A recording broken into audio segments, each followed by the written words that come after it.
There were two synagogues that were right next door to each other, and there was a dispute between the synagogues. It was a land dispute, and the dispute got really heated and vicious and negative, and what places that should have been holy places and a place for spiritual growth and for love became places of destruction and hate.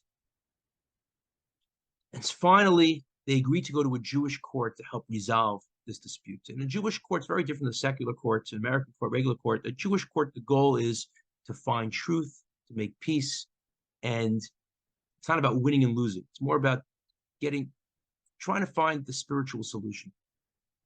So in this particular dispute, the Jewish judges, recognized that one of the synagogues had a legitimate claim to 90% of the disputed land, and the other one had a legitimate claim to only 10% disputed land. But they also knew what each synagogue wanted to do with the land. And based on that, and based on the fact that this is an ongoing fight, they said, listen, we want to make a proposal. You're not bound by this proposal. We want to suggest that the party that really deserves 90%, we want to suggest that you take just 60%. Number one, it's a great way to try to bring peace between the warring synagogues. And number two, based on the plans that you have, 60% seems to us like it would be enough to pull off your plans, and 40% would help the other synagogue do their plans. And they agreed. They agreed, and it really brought peace and harmony between the communities, between the synagogues. But let me tell you what else it brought.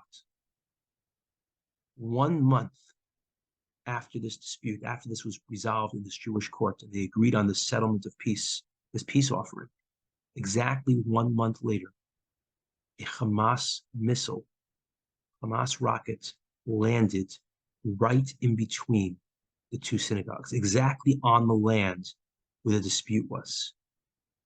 And for some inexplicable reason, the rocket failed to explode.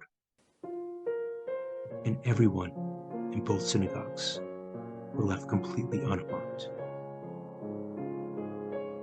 The power of peace, the power of compromise, the power of harmony, the power of working together as a community to bring people closer. It literally saves lives.